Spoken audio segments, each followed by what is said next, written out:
Саламатсыздарбы? Аралаштыруу каналына катталып, коомдо болуп жаткан кызыктуу маалыматтардан кабардар болуңуз. Каналга катталып, мага жакты деген белгини басып, ой пикир калтырууну унутпаңыз. Маданият, шоу-бизнес, жыл жыйынтыгы 2019. Түбөлүгү түз болбой ажырашып кеткен шоу-бизнес өкүлдөрү, ойлогон ойду кыстаган турмуш жеңет экен дегени бар кезектеги каармандарыбыз. Алар үй бүлөлүк пайдубалы ураган шоу-бизнес өкүлдөрү. Узап бараткан жылда көптөгөн табышуулар болуп, тапичкелер көбөйдү. Бирок эки ажырым жолго түшүп, бактысын издеген белгилүүлөр дагы жок эмес. Бул ирет ажырашуунун курмандыгы болгондорду тизмектеп көрдүк. Экөөбүздүн оюбуз, түшүнүгүбүз, жашоого болгон көз карашыбыз эки башка экен. Ал убакыттын өтүшү менен билинди деген ажырашканын ачыктаган теле алып баруучу Максат Давранов. Бул мырза ырчы Сайкал Садыбакасова менен 2017 жылы 14 ноябрда баш кошушкан.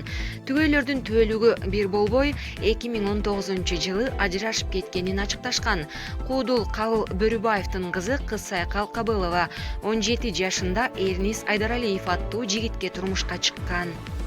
Түгөйлөр 2017 жылы баш кошушкан. 2018 жылы кыздуу болушкандан кийин ажырашты деген кептер айтылган. Ырчайым талкуу болгон кептерге жооп кылып, жолдошу менен таарынышып жүргөнүн Супер Инфо гезитине берген маегинде ачыктаган. 2019 жылы Кыз Сайкал Кабылова жолдошу менен ажырашканын ачыктап, мындай деген: Жолдошум экөөбүздүн ажырашканыбызга 1 жыл болду. 1 жыл бою жарашабыз, ажырашабыз деп жүрүп, акыры мамилебизге чекит койдук деген ал.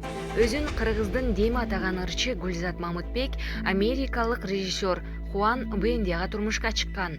2018 жылдын соңунда баш кошкон жубайлар ишкер Аскар Салымбековду өкүл ата кылып шайлаган. Быйыл ырчайым Хуан Бендия экваторго кеткенин айткан. Андан кийин жергиликтүү маалымат каражаттарынын бирине экинчи жолдошу балдарына жакшы көңүл бурбагандыктан ажырашып кеткенин билдирген. Ырчы